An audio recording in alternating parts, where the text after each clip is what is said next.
ഹരേ കൃഷ്ണ. ഹരേ കൃഷ്ണ. എല്ലാവർക്കും പ്രണാമം. ഹരേ കൃഷ്ണ. ഓം നമോ ഭഗവതേ വാസുദേവായ. ഓം നമോ ഭഗവതേ വാസുദേവായ. ഓം നമോ ഭഗവതേ വാസുദേവായ. ഓം അജ്ഞാനതിമിരാന്തസ്യ ജ്ഞാനാഞ്ജനശലാകയാ ചക്ഷുരുന്മീലിതം യേന തസ്മൈ ശ്രീ ഗുരവേ നമഃ. നമോ വിഷ്ണുപാദായ കൃഷ്ണപ്രേഷ്ഠായ ഭൂതലേ ശ്രീമതേ ഭക്തിവേദാന്ത സ്വാമിനിധി നാമിനേ. നമസ്തേ സാരസ്വതേ ദേവേ ഗൗരവാണി പ്രചാരിണേ നിർവിശേഷ ശൂന്യവാദി പാശ്ചാത്യദേശധാരിണേ. ജയ ശ്രീ കൃഷ്ണ ചൈതന്യ പ്രഭു നിത്യാനന്ദ ശ്രീ അദ്വൈത ഗദാധര ശ്രീവാസാദി ഗൗര ഭക്തവൃന്ദ. ഹരേ കൃഷ്ണ കൃഷ്ണ കൃഷ്ണ ഹരേ ഹരേ. ഹരേ രാമ രാമ രാമ ഹരേ ഹരേ. ഹരേ കൃഷ്ണ. ശ്രീ ശ്രീ രാധാ ഗോവിന്ദ ടെമ്പിൾ ഇസ്കോൺ ബാംഗ്ലൂരിന്റെ ഭഗവത്ഗീത ക്ലാസ്സിലേക്ക് എല്ലാവർക്കും സ്വാഗതം. ഹരേ കൃഷ്ണ. എല്ലാവർക്കും പ്രണാമം. ഹരേ കൃഷ്ണ. എല്ലാവർക്കും പ്രണാമം. അപ്പൊ നമ്മളിന്ന് 5-ാമത്തെ അധ്യായത്തിന്റെ 6 ശ്ലോകങ്ങൾ എടുത്തിരുന്നു അല്ലെ. നമ്മള് 1-ാമത്തെ ഭാഗം എടുത്തിരുന്നു. 5-ാമത്തെ ഭാഗം തൊട്ടാണ് നമുക്ക് നോക്കാനുള്ളത്. 5-ാമത്തെ അധ്യായത്തില് അതില് എന്താണ് നമ്മൾ കണ്ടത് എന്നല്ലേ? അർജുനൻ ഭഗവാനോട് ചോദിക്കായിരുന്നു അല്ലെ, സന്യാസം എന്താണ്, കർമ്മം ഉപേക്ഷിക്കണം എന്നൊരുക്ക് പറഞ്ഞു എന്നോട്. പിന്നെ ഭക്തി പുരസരം കർമ്മം അനുഷ്ഠിക്കാൻ പറഞ്ഞു. ഇത് രണ്ടിലും ശ്രേയസ്കരമായിട്ടുള്ളത് ഏതാണെന്നാണ് അർജുനൻ ചോദിക്കുന്നത്. എന്തുകൊണ്ടാണ് അർജുനൻ അങ്ങനെ ചോദിക്കാൻ കാരണം? അർജുനൻ എന്താ വിചാരിച്ചത്? ഇത് ഉപേക്ഷിച്ചിട്ട് വേണം സന്യാസം ചെയ്യാൻ അല്ലെ. അർജുനൻ അങ്ങനെ വിചാരിച്ചു. പക്ഷെ രണ്ടിനെ ഇണക്കി കൊണ്ടുപോകാൻ സാധിക്കും എന്നുള്ളത് ആര് ചിന്തിച്ചില്ല? അർജുനൻ വിചാരിച്ചില്ല. അപ്പൊ അതുകൊണ്ടാണ് ഇങ്ങനെ ഒരു ചോദ്യം അർജുനൻ ഭഗവാന്റെ അടുത്ത് ചോദിക്കുന്നത്. അപ്പൊ ഭഗവാൻ ഇവിടെ എന്ത് പറഞ്ഞു? ഏതാണ് നല്ലതെന്ന് പറഞ്ഞു? ഭക്തിയുടെ സേവനം ചെയ്യുന്നതാണ് കർമ്മം ത്യജിക്കുന്നതിനേക്കാളും നല്ലത്. കർമ്മം ത്യാഗം ചെയ്യുന്നതിനേക്കാളും നല്ലത് ഭക്തിയുടെ സേവനം ചെയ്യുന്നതാണെന്നും ഭഗവാൻ പറഞ്ഞു അല്ലേ? ആണോ? പിന്നെ നമ്മള് സാഖ്യയോഗത്തെ പിന്നെ വേറെ ഏതാണ് പറഞ്ഞ കൂടി? ഭക്തിയോഗത്തെ രണ്ടിനെ താരതമ്യം ചെയ്തു. ഓർമ്മയുണ്ടോ? എന്താ എങ്ങനെയാ പറഞ്ഞ? സാഖ്യയോഗം എന്ന് പറഞ്ഞ എന്താണ്?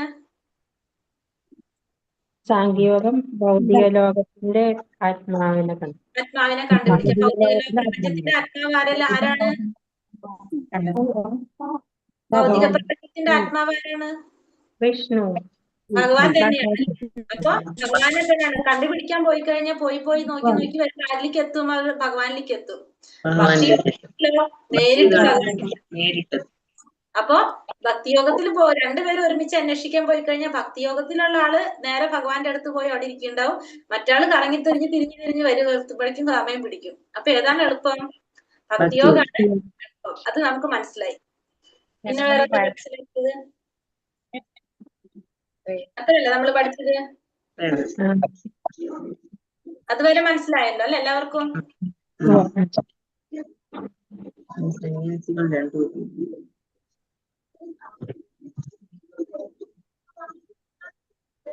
श्री श्री राधा गोविंद की जय. श्रील प्रभुपाद की जय.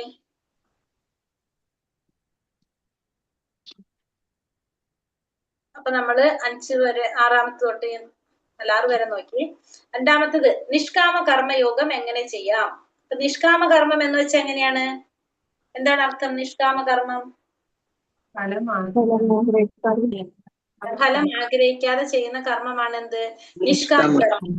ആ കർമ്മം എങ്ങനെ ചെയ്യാന്നാണ് 7 മുതൽ 12 വരെയുള്ള അധ്യായത്തില് പറയുന്നത്. ഹരേ കൃഷ്ണ. ഓം നമോ ഭഗവതേ വാസുദേവായ. യോഗയുക്തോ വിശുദ്ധാത്മാ വിജിതാത്മാ ജിതേന്ദ്രിയഃ സർവഭൂതാത്മാ കുർവന്നാപി ന ലിപ്യതേ.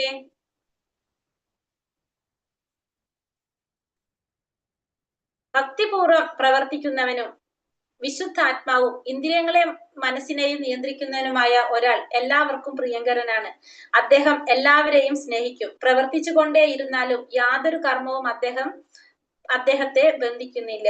കൂടെ പറയുന്നത് ഭക്തിപൂർവ്വം പ്രവർത്തിക്കുന്നവനും വിശുദ്ധാത്മാവും, ഭക്തിപൂർവ്വം പ്രവൃത്തി ചെയ്യുന്നവനും സ്വാഭാവികമായിട്ടും എങ്ങനെയായിരിക്കും? വിശുദ്ധാത്മാവായിരിക്കും ഭക്തിപൂർവ്വം പ്രവർത്തിക്കുന്ന വ്യക്തി. ഇന്ദ്രിയങ്ങളെയും മനസ്സിനെയും നിയന്ത്രിക്കുന്നവനുമായിട്ടുള്ള ഒരു വ്യക്തി, ഇന്ദ്രിയങ്ങളെ നിയന്ത്രിച്ചു മനസ്സിനെ നിയന്ത്രിച്ചിട്ടുള്ള ഒരു വ്യക്തി എല്ലാവർക്കും പ്രിയപ്പെട്ടവനായിരിക്കും.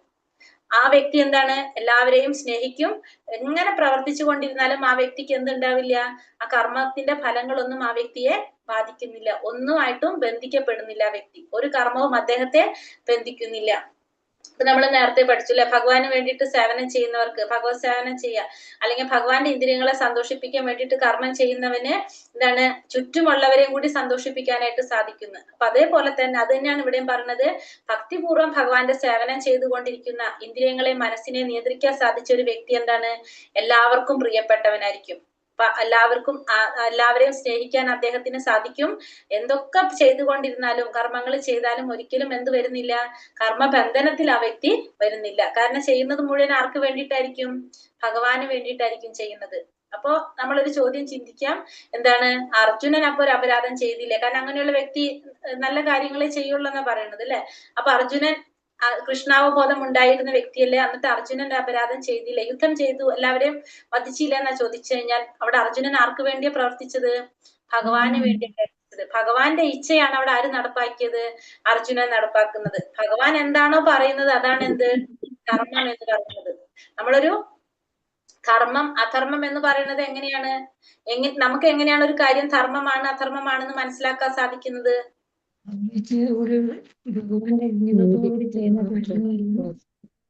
എങ്ങനെയാ നമുക്ക് മനസ്സിലാക്കാൻ സാധിക്കുന്നത്? ഒരു കാര്യം ധർമ്മമാണെന്നും അധർമ്മമാണെന്നും നമുക്ക് എങ്ങനെ മനസ്സിലാക്കാൻ സാധിക്കും?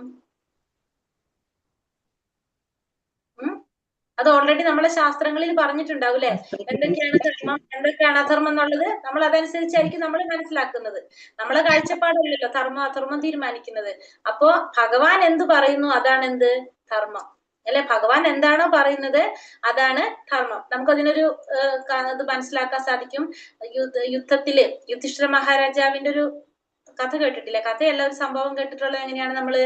യുധിഷ്ഠിര മഹാരാജാവ് ആരാണ്? യുധിഷ്ഠിരൻ ധർമ്മപുത്രനാണ്, ധർമ്മിഷ്ഠനാണ് അല്ലെ. ധർമ്മം മാത്രം ചെയ്തു പറഞ്ഞു പോകുന്ന അല്ലെങ്കിൽ അനുസരിക്കുന്ന വ്യക്തിയാണ് ആര്?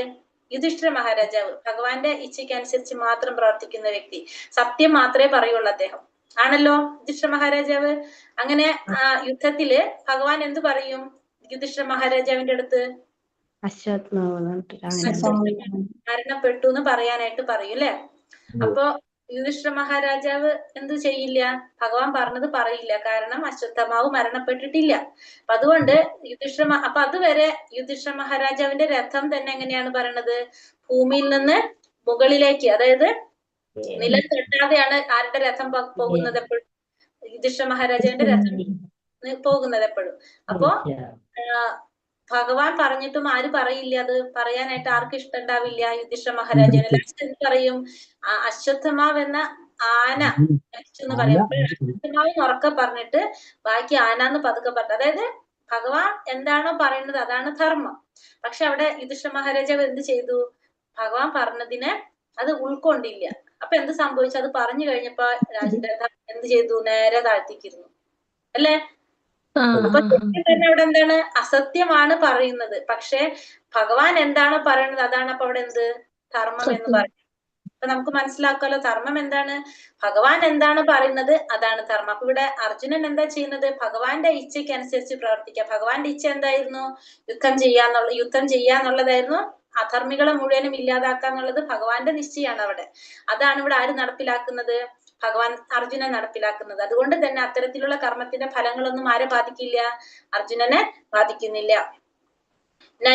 നൈവ കിഞ്ചിത് കരോമീതി യുക്തോ മന്യത്തെ തത്വവീത് പശ്യൻ ശൃണ്ണൻ സ്പൃശൻ ചിക്രൻ അശ്നൻ ഗച്ഛൻ സ്വപൻ ശ്വസൻ പ്രലപൻ വിസൃജൻ ഗൃഹ്ണൻ നിമിഷന്നപി ഇന്ദ്രിയാണി ഇന്ദ്രിയാർത്ഥേഷു വർത്തന്ത ഇതി ധാരയൻ.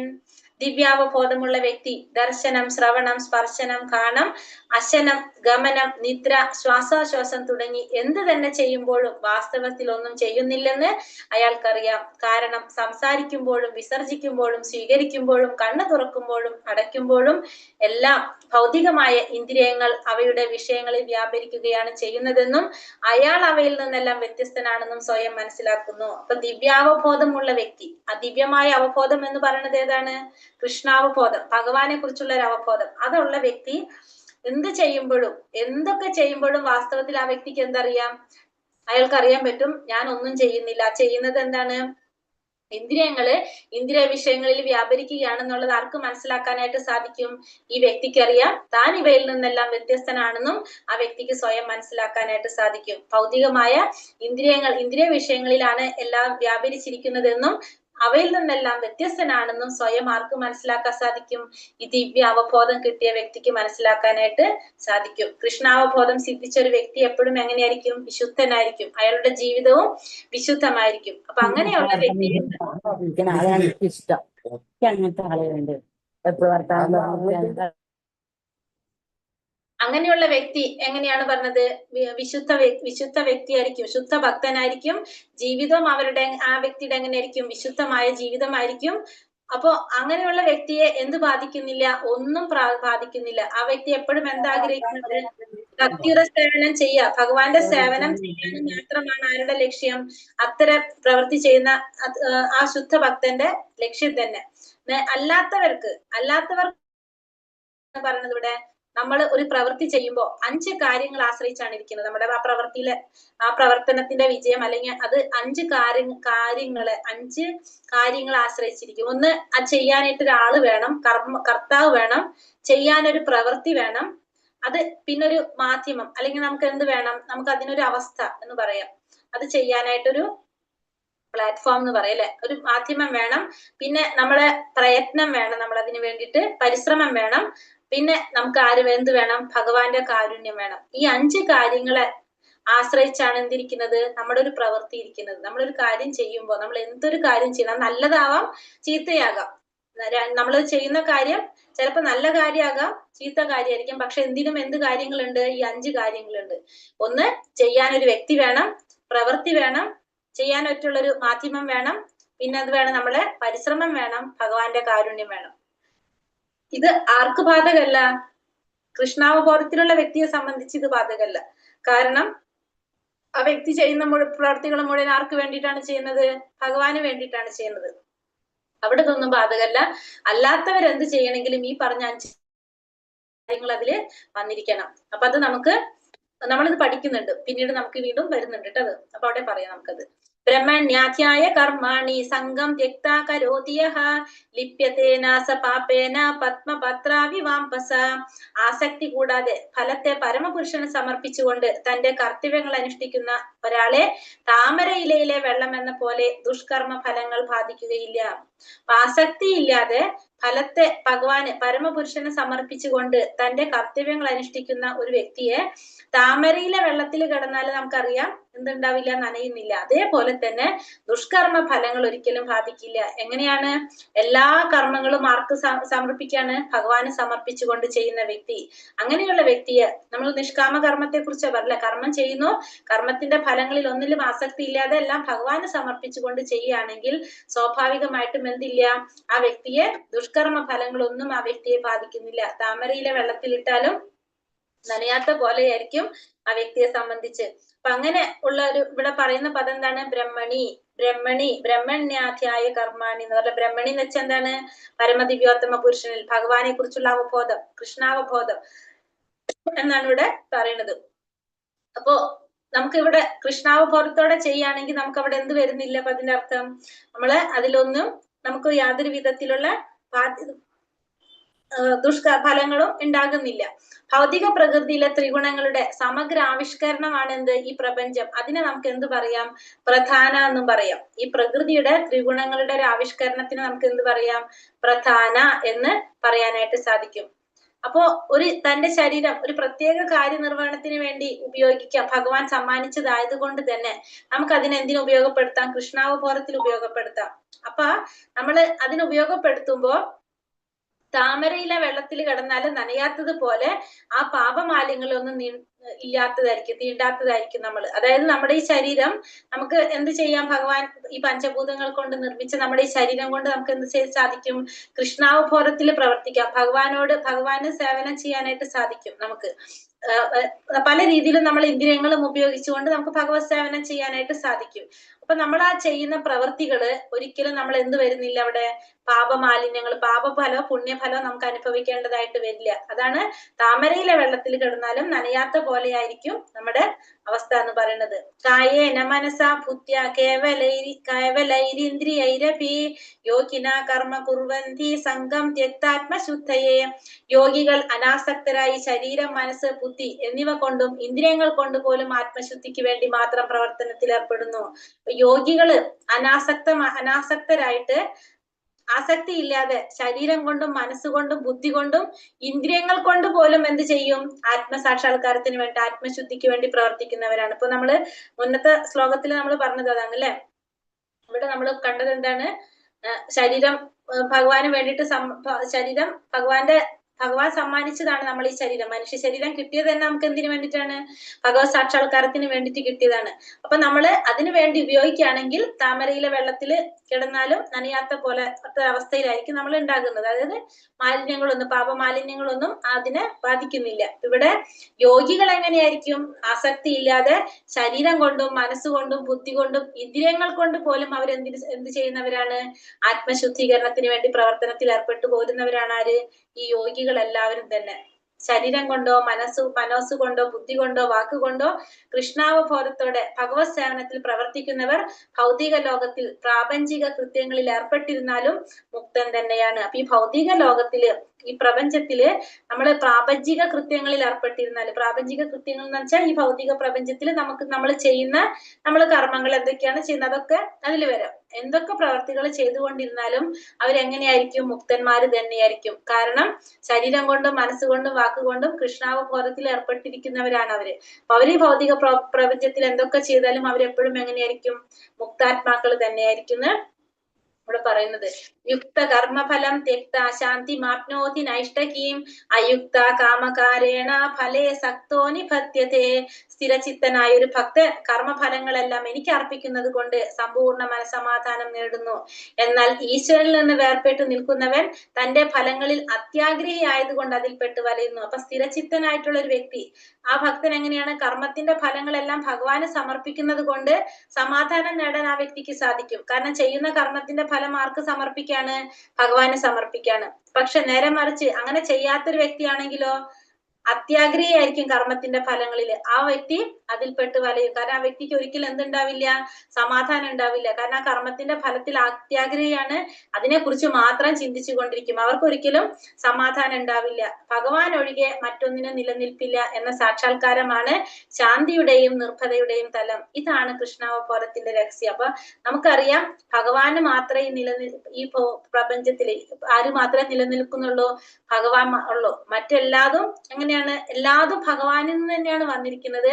ഭഗവാന്റെ സൃഷ്ടിയാണ്. ഭഗവാൻ മാത്രമാണ് ശാശ്വതനായിട്ടുള്ളത്. പിന്നെ ആരും അല്ലല്ല, പ്രപഞ്ചത്തിലുള്ള ഒന്നും ശാശ്വതമായിട്ടുള്ളതല്ല. ഇത് മനസ്സിലാക്കി കഴിഞ്ഞാൽ നമുക്ക് എന്ത് മനസ്സിലാക്കാം? കൃഷ്ണാവബോധത്തിന്റെ രഹസ്യം മനസ്സിലാക്കാൻ സാധിക്കും. എല്ലാവരുടെയും നിലനിൽപ്പ് ആരിലാണ്? ഭഗവാനിൽ തന്നെയാണ്. അതാണ് ശാന്തിയുടെയും നിർഭതയുടെയും നിർഭയതയുടെയും തലം എന്ന് പറയുന്നത്. ഭയം പോലും ആരിൽ മാറി നിൽക്കും? ഭഗവാനിൽ നിന്ന് ദൂരെ നിൽക്കും എന്ന് പറയും. ഭയത്തിന് ഒരു രൂപമുണ്ടെങ്കിൽ അതുപോലും ഭഗവാനിൽ നിന്ന് മാറി നിൽക്കും. ഈ മൂന്നാമത്തെ ഭാഗത്തിൽ പറയുന്നത് ജ്ഞാനത്തിന്റെ വേദിയെ കുറിച്ച്, 3 കർത്താവിനെ കുറിച്ചാണ് പറയുന്നത്. ഒന്നാമത്തെ കർത്താവ് ജീവാത്മാവ്, രണ്ടാമത്തെ കർത്താവ് ഭൗതിക പ്രകൃതി, മൂന്നാമത്തെ കർത്താവ് ആരാണ്? പരമാത്മാവ്. ഒന്നാമത്തെ ജീവാത്മാവ്. സർവകർമാണി മനസ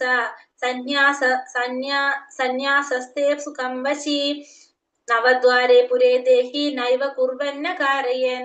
ശരീരസ്ഥനായ ആത്മാവ് തന്റെ പ്രകൃതത്തെ നിയന്ത്രിച്ച് സർവകർമ്മങ്ങളെയും മനസ്സാ പരിത്യജിച്ചുകൊണ്ട് 9 വാതിലുകളുള്ള പുരത്തിൽ ഭൗതിക ശരീരത്തിൽ സുഖമായിട്ട് വാഴുന്നു. ഒന്നും ചെയ്യുന്നുമില്ല, ചെയ്യിക്കുന്നതുമില്ല. അപ്പൊ ഈ ശരീരസ്ഥനായ ആത്മാവ് എന്താ ചെയ്യുന്നത്? തന്റെ പ്രകൃതത്തെ നിയന്ത്രിച്ച് തന്റെ ആ ശരീര പ്രകൃതത്തെ നിയന്ത്രിച്ചുകൊണ്ട് സർവകർമ്മങ്ങളെയും മനസ്സാ ത്യജിച്ചുകൊണ്ട് എല്ലാ കർമ്മങ്ങളും ത്യജിച്ച് എവിടെയാണ് സുഖമായിട്ട് നിൽക്കുന്നത്? 9 വാതിലുകളുള്ള പുരത്തില് സുഖമായിട്ട് നിൽക്കാണ്. ഒന്നും ചെയ്യുന്നുമില്ല, ചെയ്യിക്കുന്നുമില്ല. 9 വാതിലുകളുള്ള പുര എന്ന് പറയുന്നത് ഏതാണ്?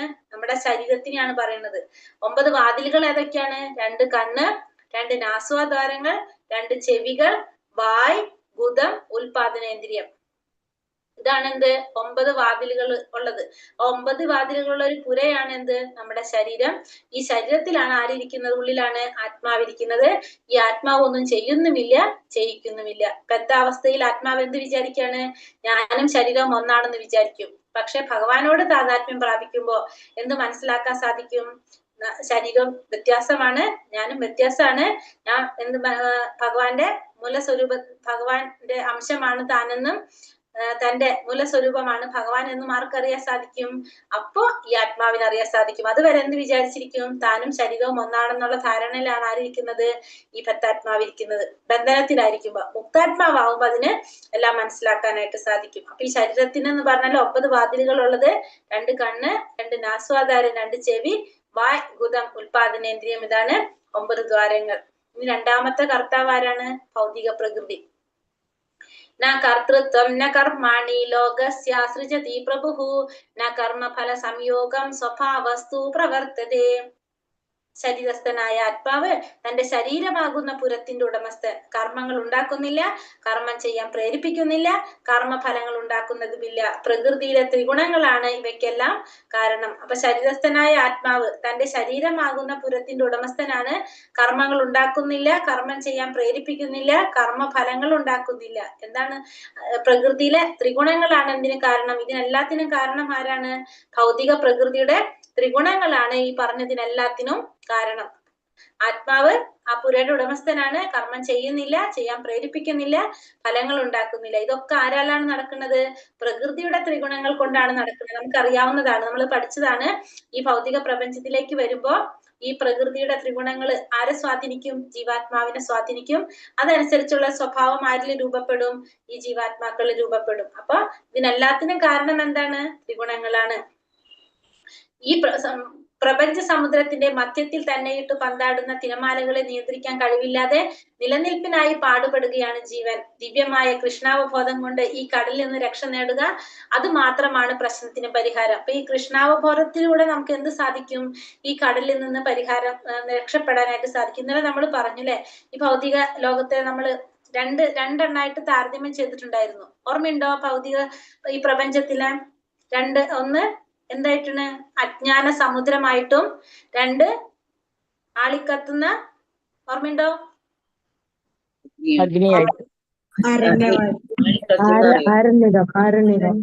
ആളിക്കത്തുന്ന ആരണ്യകമായിട്ടും പിന്നെ അജ്ഞാന സമുദ്രമായിട്ടും. അങ്ങനെയല്ലേ പറഞ്ഞത്?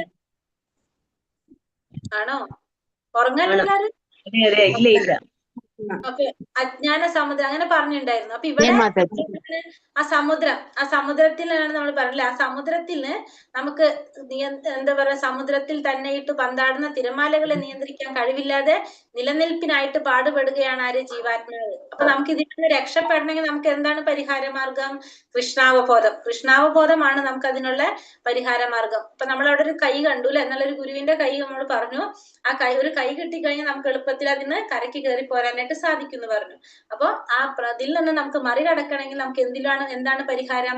കൃഷ്ണാവബോധമാണ് അതിനുള്ള പരിഹാര മാർഗം. മൂന്നാമത്തത് പരമാത്മാവാണ് കർത്താവ്. മൂന്നാമത്തെ കർത്താവിനെ കുറിച്ച് പറയുന്നത് പരമാത്മാവിനെ കുറിച്ച് എന്താ പറഞ്ഞത്? നാദത്തെ കസ്യചിത് പാപം നാചൈവ സുഹൃതം വിപുഃ അജ്ഞാനേനാവൃതം ജ്ഞാനം തേന മുഹ്യന്തി ജന്തവഃ. ഇവിടെ സർവേശ്വരൻ ആരുടെയും പുണ്യപാപങ്ങളെ സ്വീകരിക്കുന്നില്ല. യഥാർത്ഥ ജ്ഞാനത്തെ മൂടിയിരിക്കുന്ന അജ്ഞാനം കാരണമാണ് ജീവജാലങ്ങൾ വ്യാമോഹിതരാകുന്നത്. അപ്പൊ ഭഗവാൻ ഒരിക്കലും എന്ത് ചെയ്യുന്നില്ല? ആരുടെയും പുണ്യപാപ ഫലങ്ങളെ ഭഗവാൻ സ്വീകരിക്കുന്നില്ല. യഥാർത്ഥ ജ്ഞാനത്തെ മൂടിയിരിക്കുന്ന അജ്ഞാനം എന്ത് ചിന്തിക്കാണ്? ജീവജാലങ്ങൾ വ്യാമോഹിതരാകുന്നത്. അപ്പൊ ഭഗവാൻ ഒരിക്കലും ഒരാളുടെയും പുണ്യഫലവും പാപഫലവും സ്വീകരിക്കുന്നില്ല. നമ്മളിൽ എന്താ സംഭവിക്കുന്നത്? നമ്മുടെ യഥാർത്ഥ ജ്ഞാനത്തെ, ആ ജ്ഞാനത്തെ ഇവിടെ എന്ത് ചെയ്യാണ്? അജ്ഞാനം കൊണ്ട് മൂടിയിരിക്കുകയാണ്. അവിടെ ജ്ഞാനത്തെ മൂടിയിരിക്കുകയാണ് അജ്ഞാനം കൊണ്ട്. എപ്പോഴാണോ നമുക്കൊരു ഗുരുവിലൂടെ നമുക്കൊരു വെളിച്ചം കിട്ടുന്നത്, അതായത് നമ്മുടെ ഉള്ളിലെ അജ്ഞാനം പോയി, അജ്ഞാനം എന്ന് പറഞ്ഞ അവിടെ എന്താണ്? ഇരുട്ടാണ്. ജ്ഞാനം എന്ന് പറഞ്ഞാൽ അവിടെ എന്താണത്? പ്രകാശമാണ്. എപ്പോഴാണ് നമ്മുടെ ഉള്ളില് ആ ഇരുട്ട് മാറി പ്രകാശം വരുന്നത്, അപ്പൊ നമുക്ക് എന്ത് മനസ്സിലാക്കാൻ സാധിക്കും? ഭഗവാനെ നമുക്ക് അറിയാനായിട്ട് സാധിക്കും. അല്ലാത്തപ്പോഴത്തോളം ഈ ജീവാത്മാക്കൾ എന്താണ്? മോഹിതരായിക്കൊണ്ടേയിരിക്കും. സമീപത്തിരുന്നു കൊണ്ട് ഒരു പുഷ്പത്തിന്റെ മണം അറിയാൻ കഴിയുന്നത് പോലെ ജീവാത്മാവിന്റെ സന്തത സഹചാരിയായ പരമാത്മാവിന് എല്ലാ അഭിലാഷങ്ങളും അറിയാനായിട്ട് സാധിക്കും. അപ്പൊ നമുക്കറിയാം, നമ്മളൊരു പൂവ് കാണുന്നില്ല, പക്ഷെ നമുക്ക് അവിടെ ഒരു മണം കൊണ്ട് നമുക്ക് അറിയാൻ സാധിക്കും അവിടെ എന്തുണ്ട്, എവിടെയോ ഒരു പൂവുണ്ട്, നമുക്ക് അറിയാനായിട്ട് സാധിക്കും. അതേപോലെ തന്നെ ജീവാത്മാവ് ആരെ നോക്കുന്നില്ല? പരമാത്മാവിനെ നോക്കുന്നില്ല. പക്ഷേ ജീവാത്മാവിന്റെ എല്ലാ ആഗ്രഹങ്ങളും ആർക്കറിയാൻ സാധിക്കും? പരമാത്മാവിനെ അറിയാൻ സാധിക്കും. അത് നടത്തി കൊടുക്കുന്നതും ആരാണ്? നിറവേറ്റി കൊടുക്കുന്നത് ഈ പരമാത്മാവ് തന്നെയാണ്. എല്ലാ ആഗ്രഹങ്ങളും നിറവേറ്റി കൊടുക്കുന്നത്, ജീവാത്മാവിന്റെ എല്ലാ ആഗ്രഹങ്ങളും നിറവേറ്റി കൊടുക്കുന്ന ആരാണ്? പരമാത്മാവാണ്. ജ്ഞാനേ നാതു തദജ്ഞാനം യേഷാം നാശിതമാത്മനഃ തേഷാം ആദിത്യ വജ്ഞാനം പ്രകാശാതി തത്പരം. അജ്ഞാനത്തെ നശിപ്പിക്കുന്ന ജ്ഞാനം കൊണ്ട് ഒരാൾ പ്രകാശിതനാകുമ്പോൾ പകൽ സമയത്ത് സൂര്യൻ എല്ലാം പ്രകാശിപ്പിക്കുന്നത് പോലെ അയാളുടെ ജ്ഞാനം എല്ലാം വെളിപ്പെടുത്തുന്നു. അപ്പൊ എപ്രകാരമാണോ പകൽ സമയത്ത് സൂര്യപ്രകാശം കിട്ടുമ്പോ നമുക്ക് എന്താണ്? നമുക്ക് എല്ലാ വസ്തുക്കളും കാണാൻ പറ്റും. രാത്രിയാകുമ്പോൾ നമുക്കൊന്നും കാണാൻ സാധിക്കില്ല, നമുക്ക് വേറെ വെളിച്ചം നമുക്ക് വേണം. കാരണം നമ്മുടെ ഇന്ദ്രിയങ്ങൾ അപൂർണമാണ്. സൂര്യന്റെ പ്രകാശം ഉള്ളത് കൊണ്ട് നമുക്ക് എന്ത് സാധിക്കുന്നു? കാണാൻ സാധിക്കുന്നു. അല്ലാതെ നമുക്ക് ഒന്നും കാണാൻ സാധിക്കില്ല. അപ്പൊ പകൽ സമയത്ത് സൂര്യൻ പ്രകാശിക്കുമ്പോൾ നമുക്ക് എല്ലാം കാണാൻ സാധിക്കും. അപ്പൊ അതേപോലെ നമ്മുടെ ഉള്ളിൽ അജ്ഞാനം മാറിക്കഴിഞ്ഞാൽ നമുക്ക് എന്ത് സംഭവിക്കും? ജ്ഞാനം കൊണ്ട് നമുക്ക് എല്ലാം വെളിപ്പെടും, എല്ലാം നമുക്ക് മനസ്സിലാക്കാനായിട്ട് സാധിക്കും.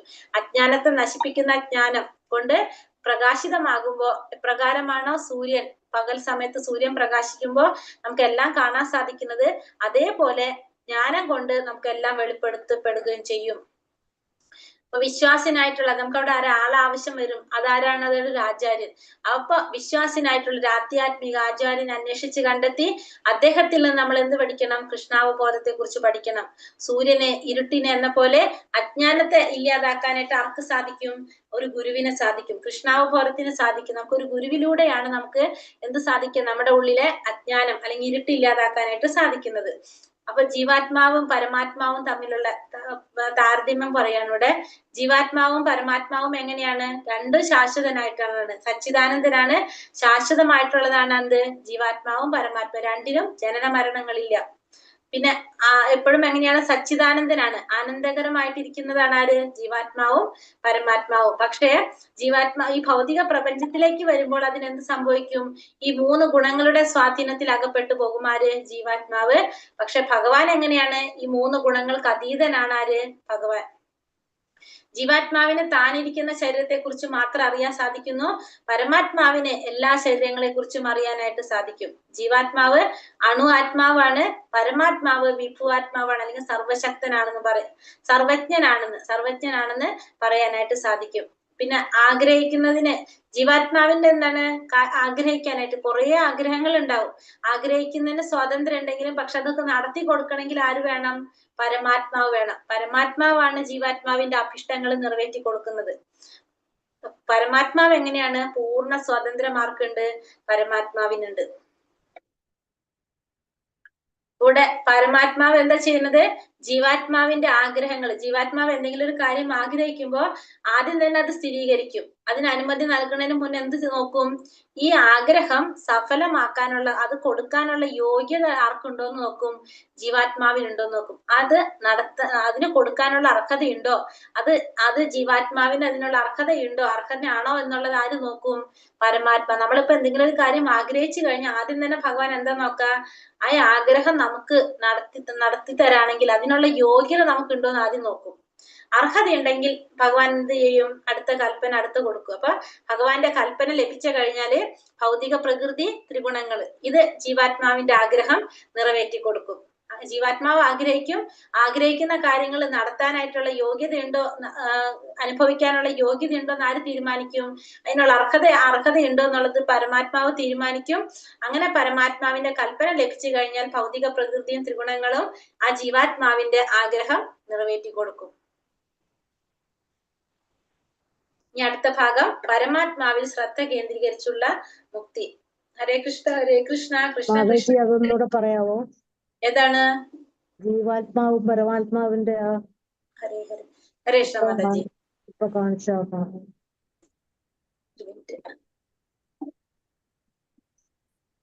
ഇവിടെ എന്താ പറഞ്ഞാല്, ഇപ്പൊ നമ്മളെ വെച്ച് പറയാ, നമ്മളിപ്പോ ഒരു ആഗ്രഹം വെക്കാണ്, നമുക്കൊരു ആഗ്രഹം വരാണ്, എന്തെങ്കിലും നമ്മളൊന്ന് ആഗ്രഹിച്ചു. ഇപ്പൊ നമ്മളൊരു കാര്യം ആഗ്രഹിച്ചു കഴിഞ്ഞാൽ ആ ആഗ്രഹത്തിനുള്ള യോഗ്യത നമുക്കുണ്ടോന്ന് ആര് തീരുമാനിക്കും? ഭഗവാൻ ആദ്യം അത് നോക്കും.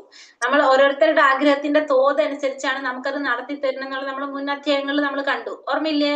നമ്മള് മുധ്യായം പറഞ്ഞു, നമ്മള് എന്താഗ്രഹിച്ചാലും നമുക്ക് അതിനുള്ള യോഗ്യത നോക്കും, നമ്മളെ തോത് എത്രത്തോളം നമുക്ക് അതിനോട് ആഗ്രഹമുണ്ട് എന്നുള്ളത് നമ്മൾ നോക്കും, ഭഗവാൻ അത് നോക്കും. അപ്പൊ നമ്മൾ അതിനുള്ള അർഹതയുണ്ടോ എന്നുള്ളത് ആദ്യം നോക്കിക്കഴിഞ്ഞാല് ആ ജീവാത്മാവ് ആഗ്രഹിക്കും. അപ്പൊ അതിന് അർഹതയുണ്ടോ എന്നുള്ളത് ഭഗവാൻ നോക്കും.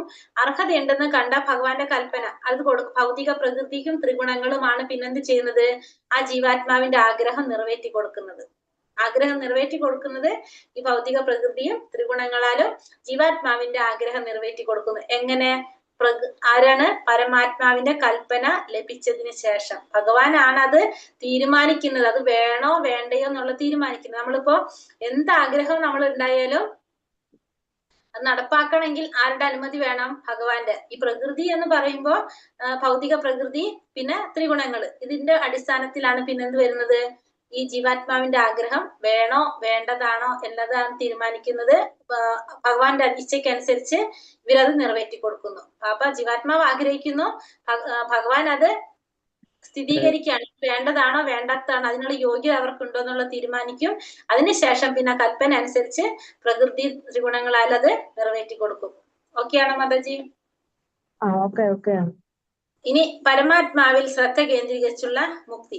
തത്പുത്തയാ തദാത്മാന തന്നിഷ്ഠ തത്പരായണഃ ഗച്ഛന്ത്യ പുനരാവൃത്തിയും ജ്ഞാന നിർധൂത കൽമഷഃ. ബുദ്ധിയും മനസ്സും വിശ്വാസവും ആശ്രവമെല്ലാം പരമ്പൊരുളിൽ ഉറപ്പിച്ചു നിർത്തുമ്പോൾ പരിപൂർണ ജ്ഞാനത്താൽ സംശയങ്ങൾ ഒഴിഞ്ഞ് മുക്തി മാർഗത്തിൽ മുന്നേറുന്നു. അപ്പൊ ബുദ്ധി, മനസ്സ്, വിശ്വാസം, ആശ്രയം, 4 കാര്യങ്ങളെ പറഞ്ഞത്. അത് ഭഗവാനില് പരമ്പൊരുളിൽ ഉറപ്പിച്ചു നിർത്തി കഴിഞ്ഞാൽ നമുക്ക് എന്ത് സാധിക്കും? പരിപൂർണ ജ്ഞാനത്താൽ സംശയങ്ങളെല്ലാം മാറി മുക്തി മാർഗത്തിൽ മുന്നേറാൻ നമുക്ക് സാധിക്കും. അപ്പൊ അതിന് നമ്മൾ എന്ത് വേണം? നമ്മുടെ മനസ്സും ബുദ്ധിയും വിശ്വാസവും ആശ്രയം എല്ലാം പരമ്പൊരുളായിട്ടുള്ള ഭഗവാനില് ഉറപ്പിച്ചു നിർത്തിയാലാണ് നമുക്ക് ഈ സംശയങ്ങളെല്ലാം മാറി മുക്തി മാർഗത്തിൽ മുന്നേറാൻ സാധിക്കുന്നത്. പരമതത്വം എന്ന് പറഞ്ഞാൽ എന്താണ്? പരമസത്യം എന്ന് പറഞ്ഞത് അതാണ് സർവോത്കൃഷ്ടമായിട്ടുള്ള സത്യം. അതിനെ തത്വദർശിനികൾ നമുക്ക് 3 ഭാവത്തിൽ നമുക്ക് അതിനെ മനസ്സിലാക്കാൻ സാധിക്കും. ഏതൊക്കെയാണത്? ബ്രഹ്മം, പരമാത്മാ, ഭഗവാൻ. അങ്ങനെ 3 ഭാവത്തിലെ ആ പരമമായ സത്യത്തെ, സർവോത്കൃഷ്ടമായിട്ടുള്ള സത്യത്തെ നമുക്ക് ഗ്രഹിക്കാനായിട്ട് സാധിക്കും. വിദ്യാവിനയ സമ്പന്നേ ബ്രാഹ്മണേ ഗവിഹസ്തിനി ശുനി ചൈവ ശപാകേച പണ്ഡിത സമദർശിനഃ. അറിവും വിനയമുള്ള ബ്രാഹ്മണനെയും പശുവിനെയും ആനയെയും നായയെയും നായ്മാംസം ഭക്ഷിക്കുന്ന ചണ്ടാലനെയും സമദൃഷ്ടിയോടെയാണ് യഥാർത്ഥ ജ്ഞാനമുള്ളവരായ വിനയാന്വിതരായ പണ്ഡിതർ വീക്ഷിക്കുന്നത്. അറിവും വിനയമുള്ള ബ്രാഹ്മണനെ, പശുവിനെയും ആനയെയും നായയെയും നായ്മാംസം ഭക്ഷിക്കുന്ന ചണ്ടാലിനെയും എല്ലാവരെയും ഒരേപോലെ കാണാനിട്ട് സമദൃഷ്ടിയോടെ കാണാൻ ആർക്ക് സാധിക്കും? പണ്ഡിതന്മാർക്ക്, വിനയാന്വിതരായ പണ്ഡിതന്മാർക്ക് സാധിക്കും. എന്തുകൊണ്ടാണ് അവർക്കത് സാധിക്കുന്നത്? അവർക്കറിയാം ഈ ദൃഷ്ടിയിൽ മാത്രമാണ് നമുക്ക് എന്ത് വ്യത്യാസം? ഈ ശാരീരിക വ്യത്യാസങ്ങൾ ഉള്ളത്. കാരണം നമ്മുടെ എല്ലാവരുടെ ഉള്ളിലും ആരുണ്ട്? പരമാത്മാവുണ്ട്, ജീവാത്മാവുണ്ട്. ആ ജീവാത്മാവ് ഇപ്പൊ ഇരിക്കുന്ന ഈ ശരീരമായിരിക്കില്ല നാളെ ഇരിക്കുന്നത്. കാരണം ആ ശരീരങ്ങൾ മാറിക്കൊണ്ടേയിരിക്കും. അതുകൊണ്ട് ശാരീരിക വ്യത്യാസം എന്ന് പറയുന്നത് ആ ദൃഷ്ടിയിൽ മാത്രമാണ് ആ വ്യത്യാസം നമുക്ക് കാണുന്നത്. എല്ലാവരിലും ആരുണ്ട്? ആത്മാവുണ്ട്, ജീവാത്മാവുണ്ട്. എല്ലാ ജീവാത്മാക്കളുടെ ഉള്ളിലും ആരുണ്ട്? പരമാത്മാവായിട്ട് ഭഗവാൻ കുടികൊള്ളുന്നുണ്ടെന്നും ആ ബോധം ഉദിച്ചത് കൊണ്ട് എല്ലാവരെയും സമഭാവനയോടെ കാണാൻ ആർക്ക് സാധിക്കും? ഈ പണ്ഡിതന്മാർക്ക് സാധിക്കും. ഇഹൈവാതൈർജിതാ സർഗോ യേഷാം സാമ്യേ സ്ഥിതം മനഃ നിർദോഷം ഹി സമം ബ്രഹ്മ തസ്മാത് ബ്രഹ്മണി തേ സ്ഥിത. ആരുടെ മനസ്സ് സമഭാവനയിൽ ഉറച്ചു നിൽക്കുന്നുവോ അവർ ജനന മരണാവസ്ഥയെ ജയിച്ചു കഴിഞ്ഞു. അവർ ബ്രഹ്മത്തെ പോലെ ദോഷമറ്റവരാണ്. അതുകൊണ്ട് അവർ ബ്രഹ്മപദസ്ഥരുമാണ്. അപ്പൊ ആരുടെ മനസ്സാണോ സമഭാവനയിൽ ഉറച്ചു നിൽക്കുന്നത് അവർക്ക് എന്ത് സാധിക്കും? ജനന മരണാവസ്ഥയെ ജയിച്ചു കഴിഞ്ഞു എന്ന് പറയാനായിട്ട് സാധിക്കും. സമഭാവനയിൽ ഉറച്ചു നിൽക്കുന്നവർക്ക് ജനന മരണാവസ്ഥയെ, അതായത് മനസ്സിനെ നിയന്ത്രിക്കാൻ സാധിച്ചു കഴിഞ്ഞാൽ അവർക്ക് ജനന മരണാവസ്ഥയെ ജയിച്ചു കഴിഞ്ഞു എന്ന് വെച്ചാൽ എന്താണ്? ഈ ഭൗതിക പ്രകൃതിയിൽ നിന്നും മറികടക്കാനായിട്ട് അവർക്ക് സാധിച്ചു. ഭൗതിക ലോകത്ത് നിന്ന് അവർ ബ്രഹ്മത്തെ പോലെ ദോഷമുറ്റവരായിരിക്കും. അവരെങ്ങനെയായിരിക്കും? ബ്രഹ്മപദസ്ഥരായിരിക്കും. അവർക്ക് ഈ അതീന്ദ്രിയമായ ഭൗതികങ്ങൾക്ക് അതീതനായതായിരിക്കും. അവർക്ക് അതിലപ്പുറത്തേക്ക് കടക്കാനായിട്ടുള്ള സാധ്യതയും അവർക്കുണ്ട്. കാരണം മനസ്സിനെ നിയന്ത്രിക്കാൻ സാധിച്ചവരാണ് അവർ. നാ പ്രഹൃഷ്യേത് പ്രിയം പ്രാപ്യ നോതി ചേത് പ്രാപ്യ ചാപ്രിയം സ്ഥിരബുദ്ധീര സമ്മൂഢോ ബ്രഹ്മവിദ് ബ്രഹ്മണി സ്ഥിതഃ. ആനന്ദത്തിൽ ആഹ്ലാദിക്കുകയോ ആനന്ദകരമല്ലാത്തവയിൽ ദുഃഖാവിഷ്ടനാവുകയോ ചെയ്യാതെ സ്ഥിരബുദ്ധിയോടെ അസംഭ്രാന്തനായി ദൈവശാസ്ത്രജ്ഞാനിയായി ജീവിക്കുന്നവൻ ഭൗതികത്തിന് അതീതനാണ്. അപ്പൊ ആനന്ദത്തിൽ ആഹ്ലാദിക്കുന്നില്ല, ആനന്ദകരമല്ലാത്തതിൽ ദുഃഖാവിഷ്ടനാവുകയോ ചെയ്യാതെ സ്ഥിരബുദ്ധിയോടെ അസംഭ്രാന്തനായിട്ട് ദൈവശാസ്ത്രജ്ഞാനിയായിട്ട് ജീവിക്കുന്നവനാണ് ആര്? ഭൗതികങ്ങൾക്ക് അതീതനായിട്ടുള്ള വ്യക്തി. അവർക്ക് എന്താണ്? സന്തോഷം വരുമ്പോ കൂടുതൽ സന്തോഷിക്കുന്നില്ല, ദുഃഖം വരുമ്പോ കൂടുതൽ ദുഃഖിക്കുന്നില്ല. സ്ഥിരബുദ്ധിയോടെ അസംഭ്രാന്തനായിട്ട്, സംഭ്രാന്തി ഇല്ലാതെ ദൈവശാസ്ത്രജ്ഞാനിയായി ഭഗവാനെ കുറിച്ചുള്ള അറിവ് നേടിക്കൊണ്ട് ജീവിക്കുന്നവൻ ആരായിരിക്കും? ഈ ഭൗതികങ്ങൾക്കെല്ലാം അതീതനായ വ്യക്തിയാണ്. കാരണം ആ വ്യക്തിക്ക് എന്തറിയാം? ഈ സന്തോഷവും ദുഃഖവും എന്ന് പറയുന്നത് ഒന്നും സ്ഥിരമായിട്ടുള്ളതല്ല. ഇത് വന്നും പോയിക്കൊണ്ടിരിക്കുന്നതാണെന്ന് ആർക്കറിയാം? ഈ ആത്മസാക്ഷാത്കാരം നേടിയ വ്യക്തി, ഭൗതികത്തിന് അതീതനായ വ്യക്തിക്ക് അറിയാനായിട്ട് സാധിക്കും. അപ്പോ ഇതിന്റെ മുഖ്യ ലക്ഷണം, ആത്മസാക്ഷാത്കാരം ലഭിച്ച ഒരു വ്യക്തിയുടെ മുഖ്യ ലക്ഷണം എന്ന് പറയുന്നത് ശരീരവും താനും ഒന്നാണെന്നുള്ളൊരു മിഥ്യബോധം ആർക്കുണ്ടാവില്ല? അയാൾക്കുണ്ടാവില്ല. അയാൾക്കറിയാം താൻ ആരാണ്? താൻ ആത്മാവാണെന്നുള്ളത് അയാൾക്ക് അറിയാനായിട്ട് സാധിക്കും. അതുകൊണ്ട് ഏതെങ്കിലും ഒരു നേട്ടം വന്നു കഴിഞ്ഞാൽ അത് അയാൾക്കറിയും ഇത് ശരീരത്തിന്റെ നേട്ടമാണ്. അതേപോലെ തന്നെ നഷ്ടം വന്നു കഴിഞ്ഞാൽ അത് ശരീരത്തിന്റെ നഷ്ടമാണെന്ന് ആൾക്കറിയുന്നത് കൊണ്ട് തന്നെ അതിലൊന്നുമില്ല, സന്തോഷം വന്നാൽ കൂടുതൽ സന്തോഷിക്കുന്നില്ല, ദുഃഖം വന്നാൽ കൂടുതൽ ദുഃഖിക്കുന്നില്ല. അപ്പൊ അങ്ങനെയുള്ള വ്യക്തികൾ ആരാണ്? സ്ഥിരബുദ്ധിയുള്ളവര്, സ്വബുദ്ധിയുള്ളവരാണെന്ന് പറയാനായിട്ട് സാധിക്കും. ബാഹ്യ സ്പർശേഷ സക്താത്മാ വിത്തത്യാത്മനി യത്സുഖം സാ ബ്രഹ്മയോഗയുക്താത്മാ സുഖം അക്ഷയം അശ്നുതേ. മുക്തനായ ഒരാൾക്ക് ഭൗതികമായ ഇന്ദ്രിയങ്ങളിൽ ആസക്തി ഉണ്ടാവില്ല.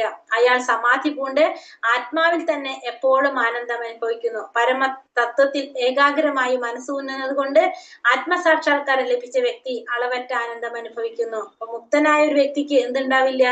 ഭൗതികമായ ഇന്ദ്രിയ സുഖങ്ങളിൽ ഒരിക്കലും ആസക്തി ഉണ്ടാവില്ല. അയാള് സമാധി പൂണ്ട് ആത്മാവിൽ തന്നെ എപ്പോഴും ആനന്ദം അനുഭവിക്കുന്നവനാണ് ആര്? ഈ സുഖങ്ങള്, ഇന്ദ്രിയ സുഖങ്ങളിൽ ആസക്തി ഇല്ലാത്ത ആ വ്യക്തി. ആത്മാവിൽ തന്നെ, ആത്മാവിൽ രമിക്കുന്നവൻ പറയാം. ആത്മാവില് ആനന്ദം അനുഭവിക്കുന്നവനാണ് ആ വ്യക്തി. പരമതത്വത്തിൽ ഏകാഗ്രമായി ഭഗവാനില് ഏകാഗ്രമായിട്ട് മനസ്സൂന്നുന്നത് കൊണ്ട് ആ വ്യക്തിക്ക് എന്താണ്? അളവറ്റ ആനന്ദം അനുഭവിക്കാനായിട്ട് ആർക്ക് സാധിക്കും? ആ വ്യക്തിക്ക് സാധിക്കും. കാരണം ഇന്ദ്രിയ സുഖങ്ങളിൽ ആസക്തി ഉണ്ടാവില്ല. ആരിലായിരിക്കും? എല്ലാ ആസക്തിയും ആരോടായിരിക്കും? ഭഗവാനോടായിരിക്കും. അതുകൊണ്ട് തന്നെ ആ വ്യക്തിക്ക് അളവറ്റ ആനന്ദം അനുഭവിക്കാനായിട്ട് ആ വ്യക്തിക്ക് സാധിക്കും. കൃഷ്ണാവബോധം സിദ്ധിച്ച ഒരു വ്യക്തി മുക്താത്മാവായത് കൊണ്ട് തന്നെ ഏത് തരത്തിലുള്ള വിഷയങ്ങളിലും ആ വ്യക്തി എങ്ങനെ ആയിരിക്കും? അനാസക്തനായിരിക്കും. ആ വ്യക്തിക്ക് എന്ത് മാത്രമേ ഉള്ളൂ? ഭഗവാനെ സന്തോഷിപ്പിക്കാന്ന് മാത്രമേ ആ വ്യക്തിയിൽ ഉണ്ടാവുള്ളൂ. യേഹി സംസ്പർശ ജാ ഭോഗ ദുഃഖ യോനേയ ഏവത്തെ ആദ്യന്തവന്ത കൗന്ദേയ നാതേ ശൂരമതേ പുതഃ. ബുദ്ധിമാന്മാർ ഭൗതിക ഇന്ദ്രിയങ്ങളുമായുള്ള ബന്ധം മൂലമുണ്ടാകുന്ന ദുഃഖങ്ങളിൽ പങ്കുകൊള്ളാറില്ല. അല്ലയോ കുന്തിപുത്ര, ഭൗതിക സുഖങ്ങൾക്ക് ആദിയും അവസാനവും ഉള്ളത് കൊണ്ട് അവയിൽ ഒരിക്കലും ബുദ്ധിമാന്മാർ സന്തോഷം കൊള്ളുന്നില്ല. അപ്പൊ ബുദ്ധിമാന്മാർ ഒരിക്കലും ഭൗതിക ഇന്ദ്രിയങ്ങൾ മൂലം ഉണ്ടാകുന്ന ദുഃഖങ്ങളിൽ ഒരിക്കലും ആര് പങ്കുകൊള്ളില്ല? ബുദ്ധിമാന്മാര് പങ്കുകൊള്ളില്ല. കാരണം ഭൗതിക ഇന്ദ്രിയങ്ങൾ കൊണ്ട് ഉണ്ടാകുന്ന ദുഃഖങ്ങളും സുഖങ്ങളും എന്ന് പറഞ്ഞ എന്താണ്? ഭൗതിക സുഖങ്ങൾക്ക് നമുക്കറിയാം, ദുഃഖങ്ങളായാലും സുഖങ്ങളായാലും അതിന് ആദ്യമുണ്ട്, അവസാനമുണ്ട്. അതുകൊണ്ട് ഒരിക്കലും ബുദ്ധിമാന്മാര് അത്തരത്തിലുള്ള കാര്യത്തിൽ സന്തോഷിക്കുന്നുമില്ല, ദുഃഖിക്കുന്നുമില്ല. യോഗികൾ പരമസത്യത്തിൽ നിന്ന് അനന്തവും ഇന്ദ്രിയാതീതവുമായ ആനന്ദം അനുഭവിക്കുന്നു. അതുകൊണ്ട് ഭഗവാൻ എന്ന പരമസത്യത്തിന് രാമൻ എന്നും രമിക്കുന്നവനാണ്. രാമൻ എന്ന് വെച്ചാൽ എന്താണ്? രമിക്കുന്നവൻ എന്നും പറയുന്നു. പത്മപുരാണത്തിൽ പറയുന്നതാണ്. അപ്പൊ യോഗികള് ആ പരമസത്യത്തിൽ നിന്നും അവരും എന്താഗ്രഹിക്കുന്നുണ്ട്? ഇന്ദ്രിയാതീതമായ ആനന്ദം അവർക്കും അനുഭവിക്കാൻ സാധിക്കും. അപ്പൊ അതുകൊണ്ട് ഭഗവാൻ എന്ന വാക്കിന് നമുക്ക് എന്തുകൂടി പറയാം? പരമസത്യം. ഭഗവാൻ പരമസത്യത്തിന് രാമൻ എന്നും കൂടിയിട്ട് പറയാനായിട്ട് സാധിക്കും. രമിപ്പിക്കുന്നവനാണ് ആര്? രാമൻ എന്ന് പറഞ്ഞാലും. ശക്നോതിഹൈവ യസ്യോഢും പ്രാക്ശരീരാവിമോക്ഷണാത് കാമക്രോധാത്ഭവം വേഗം സായുക്ത സാ സുഖീ നരഹ. ഈ ശരീരം ത്യജിക്കുന്നതിന് മുമ്പ് ഭൗതികമായ ഇന്ദ്രിയങ്ങളുടെ ത്വരയെ ചെറുക്കാനും കാമക്രോധങ്ങൾ നിയന്ത്രിക്കാനും സാധിക്കുന്ന ആൾ നല്ല നിലയിൽ വർത്തിക്കുന്നു. അയാൾ ഈ ലോകത്തിൽ സന്തോഷവാനാണ്.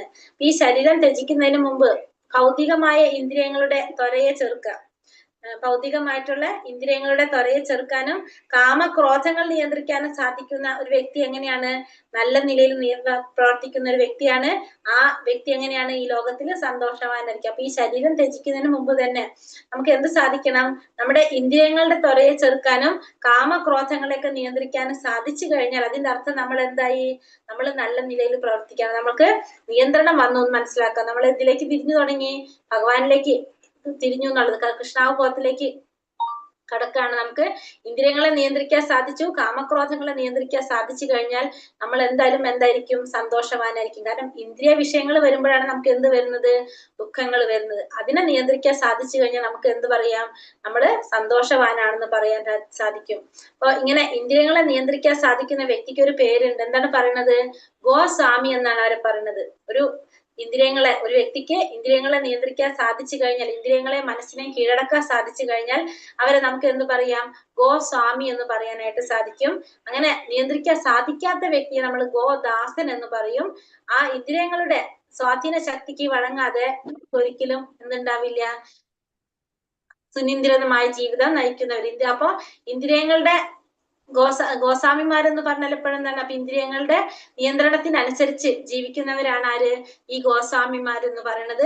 ഇന്ദ്രിയങ്ങളെ നിയന്ത്രിച്ചവരാണ്. അപ്പൊ അതിനനുസരിച്ചുള്ള ജീവിതമാണ് ആരുടെ? ഈ ഗോസ്വാമിമാരുടെ ജീവിതം എന്ന് പറയുന്നത്. ഇന്ദ്രിയങ്ങളുടെ പ്രേരണകളെ എത്ര കാലം നമ്മൾ സഹിക്കണം? എത്ര കാലം സഹിക്കേണ്ടി വരും? ശരീരത്തിൽ മരണം സംഭവിക്കുന്നത്, ഈ ശരീരം നശിക്കുന്ന വരെ നമ്മളത് സഹിക്കണം. അതിനുള്ള ശക്തി നമുക്ക് എങ്ങനെ ലഭിക്കും? ഭഗവാൻ സന്തോഷവും പ്രവർത്തനങ്ങളും ലക്ഷ്യം ഉള്ളിലേക്ക് കേന്ദ്രീകരിച്ചുകൊണ്ട് നമുക്ക് എന്ത് ചെയ്യണം? ഭഗവാനിലേക്ക് കേന്ദ്രീകരിച്ചുകൊണ്ട് ഇന്ദ്രിയ പ്രേരണകളെ സഹിക്കാനുള്ള ശക്തി കിട്ടും. മറ്റുള്ളവരുടെ പ്രയോജനത്തിനായി പ്രവർത്തിച്ചുകൊണ്ട് തന്റെ ബാഹ്യ പ്രവർത്തനങ്ങളെ ശുദ്ധീകരിക്കുന്നതിൽ ഏർപ്പെടുന്നു. അപ്പോഴാണ് ഒരാൾക്ക് എന്ത് സംഭവിക്കുന്നത്? മോചനം ലഭിക്കുന്നത്. അതായത് നമ്മൾ എന്താണ് പ്രവർത്തിക്കേണ്ടത്? മറ്റുള്ളവരുടെ പ്രയോജനത്തിനായി പ്രവർത്തിച്ചുകൊണ്ട് തന്റെ ബാഹ്യ പ്രവർത്തനങ്ങളെ നമ്മൾ എന്ത് ചെയ്യണം? മറ്റുള്ളവർക്ക് പ്രയോജനകരമായിട്ട് പ്രവർത്തിക്കണം. അങ്ങനെയാണ് നമ്മൾ പ്രവർത്തനങ്ങൾ ചെയ്യുന്നത്. നമ്മളെ സന്തോഷത്തിന് നമ്മളതല്ല, മറ്റുള്ളവർക്ക് പ്രയോജനകരമായിട്ട് പ്രവർത്തിച്ചുകൊണ്ട് നമ്മുടെ ബാഹ്യ പ്രവർത്തനങ്ങളെ ശുദ്ധീകരിച്ചു കഴിഞ്ഞാൽ നമുക്ക് എന്തുറപ്പാണ്? മോചനം ഉറപ്പാണ്. അതാണ് സേവനം എന്ന് പറയുന്നത്. നമ്മളെ മറ്റുള്ളവർക്ക് പ്രയോജനകരമായിട്ട് പ്രവർത്തിക്കുന്നതാണ് എന്ത്? സേവന ഭാവം എന്ന് പറയുന്നത്. യോന്തർ സുഖോന്തരാത്മാത് തഥാന്തർജ്യോതിരേവയ സായോഗി ബ്രഹ്മ നിർവാണം ബ്രഹ്മഭൂതോതി ഗച്ഛതി. ഊർജ്ജസ്വലനും ആനന്ദവും സുഖവും തന്നിൽ തന്നെ കുടികൊള്ളുന്നതിനുമായ ഒരാളാണ് അന്തർമുഖനായ തികഞ്ഞ യോഗി. ബ്രഹ്മനിർവാണം പൂകിയായാൽ മരണാന്തരം പരമപദം പ്രാപിക്കും. ഊർജ്ജസ്വലനായിട്ടുള്ളതും ആനന്ദവും സുഖവും തന്നിൽ തന്നെ കുടികൊള്ളുന്നതിനുമായിട്ടുള്ള ഒരു വ്യക്തിയെ നമുക്ക് എന്ത് പറയാം? അന്തർമുഖനായിട്ടുള്ള യോഗി എന്ന് പറയാനായിട്ട് സാധിക്കും. ബ്രഹ്മനിർവാണം പൂകിയ വ്യക്തി മരണാനന്തരം എന്ത് സാധിക്കും? ആ വ്യക്തിക്ക് പരമപദം പ്രാപിക്കാനായിട്ട് സാധിക്കും. അപ്പൊ എങ്ങനെയുള്ള വ്യക്തിക്കാണ് പരമപദം പ്രാപിക്കാൻ സാധിക്കുന്നത്?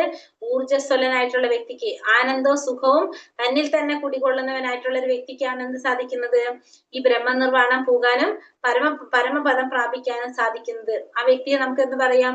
അന്തർമുഖനായിട്ടുള്ള തികഞ്ഞ യോഗിയാണെന്ന് പറയാനായിട്ട് സാധിക്കും. ഇതാണ് എന്ത് പറയണത്? ബ്രഹ്മഭൂതാവസ്ഥ എന്ന് പറയുന്നത്. ഈ നിലയിൽ എത്തിക്കഴിഞ്ഞാൽ ഒരു യോഗിക്ക് സ്വധാമമായിട്ടുള്ള ഭഗവാന്റെ ധാമം പ്രാപിക്കാൻ സാധിക്കുന്നുള്ളത് ഉറപ്പാണ്. അപ്പൊ ഈ ലെവലിൽ എത്തിക്കഴിഞ്ഞാൽ സ്വാഭാവികമായിട്ട് എന്ത് സാധിക്കും? ഭഗവത് ധാമം പ്രാപിക്കാനായിട്ട് സാധിക്കും. ലഭന്തെ ബ്രഹ്മ നിർവാണ മൃഷയാക്ഷീണ കൽമഷഃ ചിന്നദ്വൈതയതാത്മാന സർവഭൂതാഹിതേ രതഃ. സംശയങ്ങളിൽ നിന്ന് ഉത്ഭവിക്കുന്ന ദ്വന്ദ്ങ്ങൾക്ക് അതീതരായവരും മനസ്സ് തന്നിൽ തന്നെ വ്യാപരിക്കുന്നവരും എപ്പോഴും സകല ജീവജാലങ്ങളുടെ ക്ഷേമൈശ്വര്യ പ്രവർത്തനങ്ങളിൽ തിരക്കിട്ട് പ്രവർത്തിച്ചു കൊണ്ടുപിരിക്കുന്നവരും സർവ്വ പാപങ്ങളിൽ നിന്നും മോചനം നേടിയിട്ടുള്ളവരും ബ്രഹ്മനിർവാണം പോകുന്നു. അപ്പൊ സംശയങ്ങളിൽ നിന്ന് ഉത്ഭവിക്കുന്ന ദ്വന്ദ്ങ്ങൾക്ക് അതീതരായവര്, പിന്നെ അതായത് നമുക്ക് അവിടെ സംശയങ്ങളൊന്നുമില്ല. നമ്മളെ സംശയങ്ങളൊക്കെ തീർന്നു. ഭഗവാനാണ് പരമദിവ്യോത്തമ പുരുഷൻ എന്ന് മനസ്സിലായി. മനസ്സ് തന്നിൽ തന്നെ വ്യാപരിക്കുന്നവര്, അതായത് നമ്മളെ മനസ്സ് നമ്മൾ എവിടെയാണ്, നമ്മളിൽ തന്നെയാണ് ഇരിക്കുന്നത്. അതായത് ആത്മാവിൽ സന്തോഷം കണ്ടെത്തുന്നവര്, അങ്ങനെയുള്ളവരും പിന്നെ സകല ജീവജാലങ്ങളുടെയും ക്ഷേമൈശ്വര്യ പ്രവർത്തനങ്ങളിൽ തിരക്കിട്ട് പ്രവർത്തിച്ചു കൊണ്ടിരിക്കുന്നവര്, മറ്റുള്ളവർ ഇപ്പൊ നമ്മൾ നേരത്തെ പറഞ്ഞത് മറ്റുള്ളവരുടെ ഒക്കെ പ്രയോജനകരമാകുന്ന വിധത്തില് പ്രവർത്തിച്ചു കൊണ്ടിരിക്കുന്നവര്, അങ്ങനെ ഉള്ളത്. പിന്നെ വേറൊന്നിലേക്കും നമ്മൾ തിരിയാതെ നമ്മൾ എന്താണ് ആത്മാവിനെ കുറിച്ച് മാത്രം ചിന്തിച്ചു കൊണ്ടിരിക്കുക. അതാണ് മനസ്സ് തന്നിൽ തന്നെ വ്യാപരിച്ചു കൊണ്ടിരിക്കുന്നവര്. അങ്ങനെയുള്ളവർക്ക് എന്ത് സാധിക്കും? സർവ്വ പാപങ്ങളിൽ നിന്നും മോചനം നേടിയിട്ടുള്ളവർക്കൊക്കെ ബ്രഹ്മനിർവാണം പോകാനായിട്ട് സാധിക്കും. പരമാസ്വാദകനും പരമാധികാരിയും പരമസുഹൃത്തും കൃഷ്ണനാണെന്നുള്ള സത്യം നമ്മൾ മറന്നു പോകുമ്പോഴാണ് നമുക്ക് എന്ത് വരുന്നത്?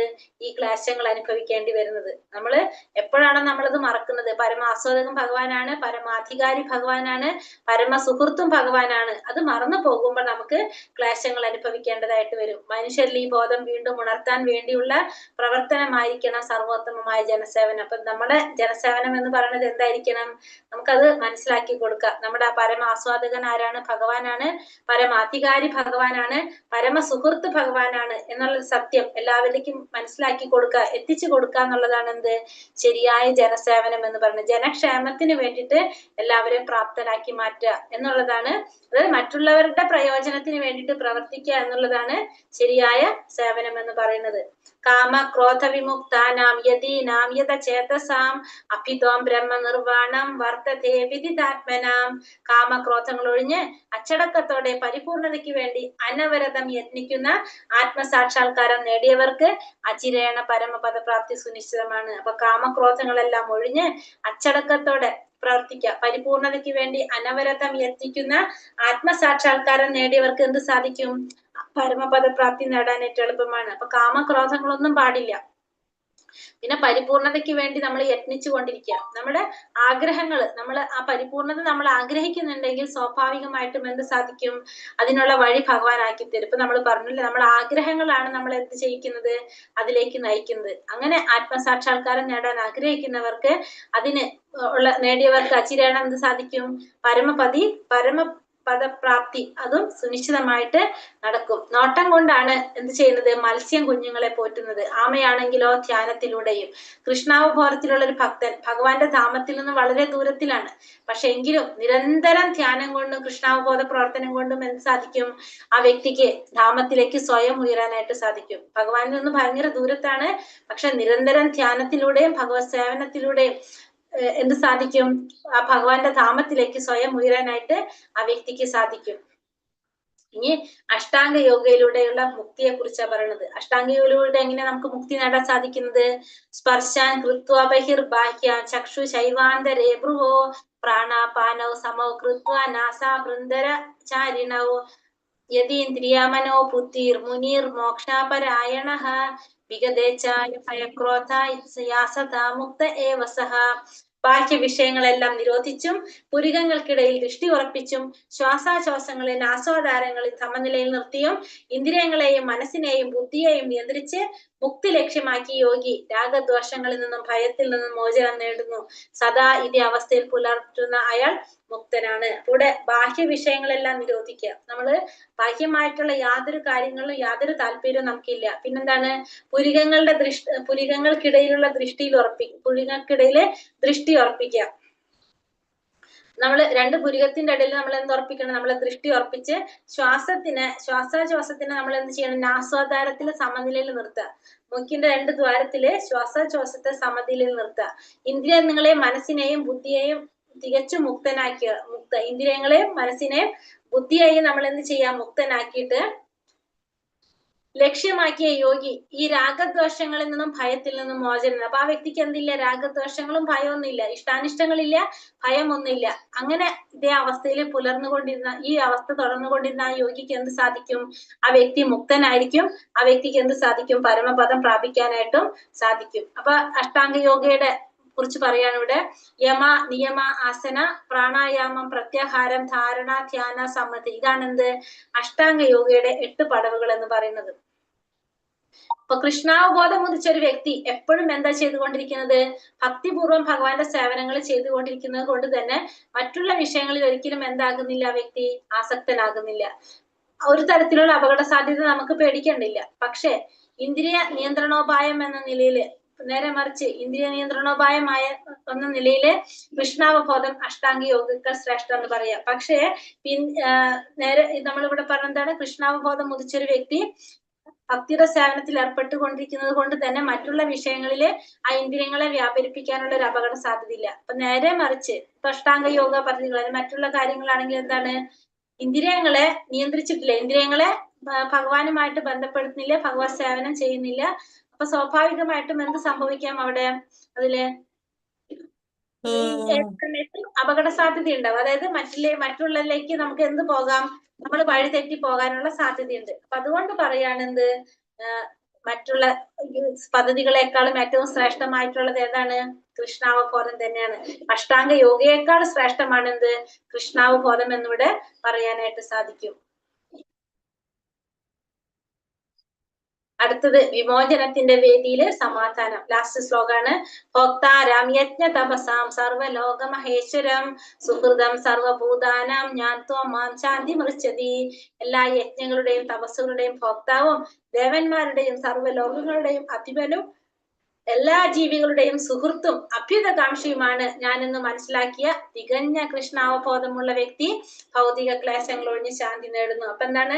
യജ്ഞങ്ങളുടെയും തപസ്സുകളുടെയും ഭോക്താവാണ് ഭഗവാൻ, ദേവന്മാരുടെയും സർവ്വലോകങ്ങളുടെയും അധിപനാണ് ഭഗവാൻ, എല്ലാ ജീവികളുടെയും സുഹൃത്താണ് ഭഗവാൻ, അഭ്യുതകാംക്ഷിയാണ് ഭഗവാൻ എന്ന് മനസ്സിലാക്കിയ തികഞ്ഞ കൃഷ്ണാവബോധമുള്ള വ്യക്തിക്ക് എന്ത് സാധിക്കും?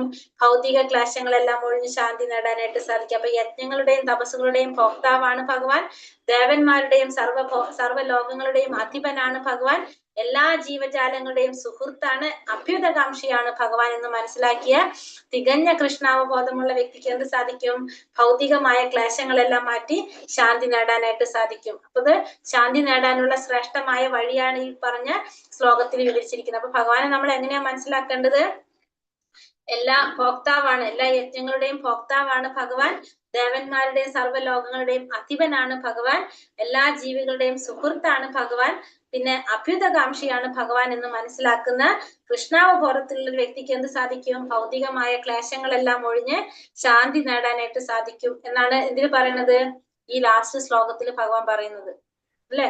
അത് ഭഗവത്ഗീതയിലെ ശാന്തി ശ്ലോകം എന്നാണ് അത് അറിയപ്പെടുന്നത്.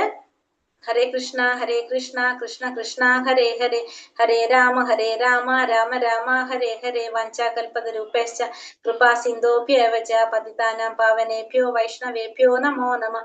അനന്തകോടി വൈഷ്ണവവൃന്ദി കി ജയ്, ശ്രീല പ്രഭുപാദ് കി ജയ്, ഗുരുദേവ് കി ജയ്, നിത്തായ് ഗൗര പ്രമാനന്ദേ. ഹരി ഹരി ബോൾ. ഹരേ കൃഷ്ണ. ക്വസ്റ്റ്യൻ ആൻസർ നോക്കാം നമുക്ക്.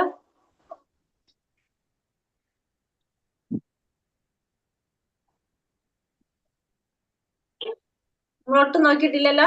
എന്തുകൊണ്ടാണ് കർമ്മത്തിൽ നിന്ന് ഒഴിഞ്ഞു നിൽക്കുന്നത്? പൂർണ്ണ ജ്ഞാനത്തോടെ കർമ്മം ചെയ്യുന്നതോ ശ്രേയസ്കരമാണെന്ന് അർജുനൻ ചോദിക്കാൻ കാരണം എന്താണ്?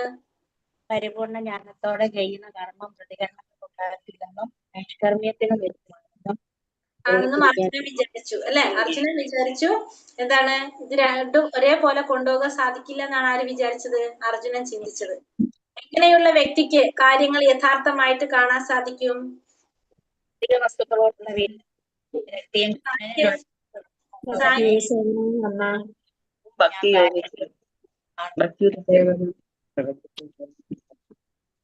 എന്താ പറഞ്ഞത് ഇവിടെ? അതായത് സേവനവും ഒന്നാണെന്ന് മനസ്സിലാക്കി, സാംഖ്യയോഗവും ഭക്തിയുദ്ധ സേവനവും ഒന്നാണെന്ന് മനസ്സിലാക്കുന്നു. മനസ്സിലാക്കില്ലേ? കാരണം രണ്ടിന്റെയും ലക്ഷ്യം ആരാണ്? ഭഗവാൻ തന്നെയാണ്. അത് മനസ്സിലാക്കുന്നവരാണ് കാര്യങ്ങളെ യഥാർത്ഥത്തില് കാണാൻ സാധിക്കുന്നവര്. ആസന്നവും അനാസന്നവുമായിട്ടുള്ള 5 കാര്യങ്ങൾ ഏതൊക്കെയാ പറഞ്ഞ നമ്മള്?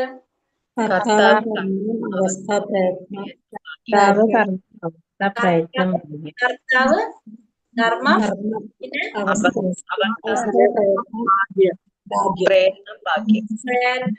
പിന്നെ ലാസ്റ്റ് വന്നിട്ട് ഭാഗ്യം. അതായത് ഭഗവാന്റെ കാരുണ്യം വേണം, നമ്മുടെ പ്രയത്നം വേണം, പിന്നെ നമുക്കൊരു മാധ്യമം വേണം, കർമ്മം വേണം, കർത്താവ് വേണം. പ്രധാനം എന്നാൽ എന്താണ്? ഭൗതിക ഗുണങ്ങളുടെ സമഗ്രാവിഷ്കാരമാണ്. ഭൗതിക പ്രകൃതിയില് ത്രിഗുണങ്ങളുടെ സമഗ്രാവിഷ്കാരം പറയുന്നത്. ഭഗവാൻ എന്ന പരമസത്യത്തിന് രാമൻ എന്ന് പറയാൻ കാരണം എന്താണ്? പത്മപുരാണത്തില് യോഗികൾ പരമസത്യത്തിൽ നിന്ന് അനന്തവും ഇന്ദ്രിയാനുസൃതവുമായ ആനന്ദം അനുഭവിക്കുന്നു. അതുകൊണ്ട് ഭഗവാൻ ആ പരമസത്യത്തിന് രാമൻ എന്ന് പറയുന്നു. യോഗികൾ പരമസത്യത്തിൽ നിന്ന് അനന്തവും ഇന്ദ്രിയാനുസൃതവുമായ ആനന്ദം അനുഭവിക്കുന്നു. അതുകൊണ്ട് ഭഗവാൻ ആ പരമസത്യത്തിന് രാമൻ എന്ന് പറയുന്നു.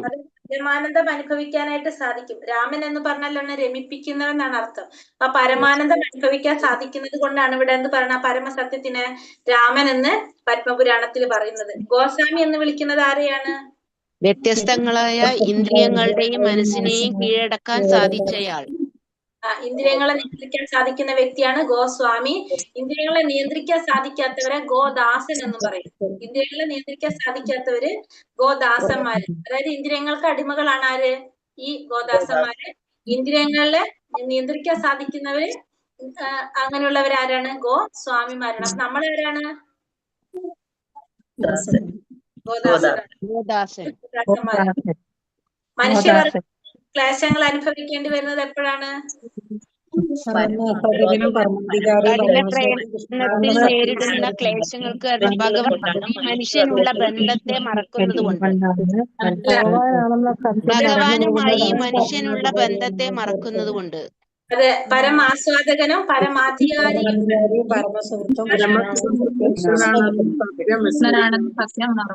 മറക്കുമ്പോ എപ്പോഴാണ്? പരമാസ്വാദകൻ, പരമാധികാരി, പരമസുഹൃത്ത് ഭഗവാനാണെന്നുള്ള സത്യം മറക്കുമ്പോഴാണ് നമ്മൾ എന്തനുഭവിക്കേണ്ടി വരുന്നത്? അഷ്ടാംഗ യോഗയുടെ പടവുകൾ ഏതൊക്കെയാണ്?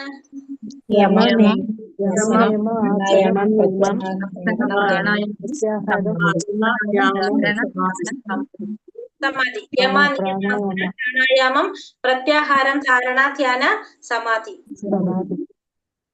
എന്തുകൊണ്ടാണ് കൃഷ്ണാവബോധം അഷ്ടാംഗ യോഗിയേക്കാൾ ശ്രേഷ്ഠമാണെന്ന് പറയുന്നത്?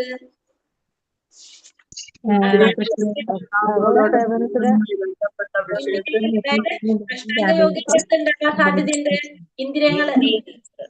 വിഷയങ്ങളിലേക്കുള്ള സാധ്യത കൂടുതലാണ് അല്ലെ? പക്ഷെ ഭക്തിപൂർവമായിട്ട് ഭഗവത് സേവനം ചെയ്തുകൊണ്ടിരിക്കുകയാണെങ്കിൽ ഇന്ദ്രിയങ്ങൾ എന്തുണ്ടാവില്ല? ഇന്ദ്രിയങ്ങള് അപകട സാധ്യത കുറവാണ്. മറ്റു വിഷയങ്ങളിലേക്ക് വ്യാപരിപ്പിക്കുന്ന അപകട സാധ്യത എന്തിനു കുറവാണ്? ഭക്തിപൂർവ്വം സേവനം ചെയ്തുകൊണ്ടിരിക്കുമ്പോൾ ഇന്ദ്രിയങ്ങൾ ഓൾറെഡി എൻഗേജ്ഡ് ആണ്. അവര് ഭിന്നത്തിലേക്ക് പോകില്ല, മറ്റുള്ള വിഷയങ്ങളിലേക്ക് പോകില്ല, വ്യാപരിക്കില്ലാത്തത് കൊണ്ട് തന്നെ കൃഷ്ണാവബോധം അഷ്ടാംഗ യോഗിയേക്കാൾ ശ്രേഷ്ഠമാണെന്ന് പറയാം. കൃഷ്ണാവബോധത്തില് ഇന്ദ്രിയങ്ങൾ എന്തിനാ ഉപയോഗിക്കുന്നത്? ഭഗവത് സേവനത്തിന് വേണ്ടി ഉപയോഗിച്ചുകൊണ്ടിരിക്കുമ്പോ ഓൾറെഡി അത് എൻഗേജ് ആണ്. പിന്നെ അതിന് ഓൾറെഡി ജോലി ഉണ്ടെങ്കിൽ പിന്നെ വേറെ എന്തെങ്കിലും നോക്കും? അത് ഇല്ല. പക്ഷെ അഷ്ടാംഗ യോഗിയിൽ എന്താണ് പറയുന്നത്? അഷ്ടാംഗ യോഗിയില് അതിനുള്ള സാധ്യത കൂടുതലാണെന്ന് പറഞ്ഞു.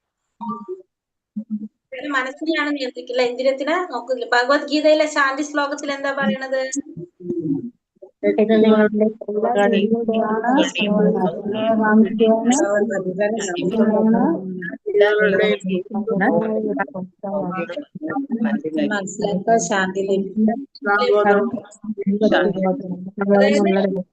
യജ്ഞങ്ങളുടെയും തപസ്സുകളുടെയും ഭോക്താവാണ് ഭഗവാൻ. ദേവന്മാരുടെ സർവ്വലോകങ്ങളുടെയും അധിപനാണ് ഭഗവാൻ. എല്ലാ ജീവികളുടെയും സുഹൃത്താണ് ഭഗവാൻ. അഭ്യുതകാംക്ഷിയാണ് ഭഗവാൻ. ആ വ്യക്തിക്ക് ഭൗതികമായ ക്ലേശങ്ങളൊന്നും അനുഭവിക്കേണ്ടി വരില്ല, ശാന്തി നേടാനായിട്ട് സാധിക്കും. കാരണം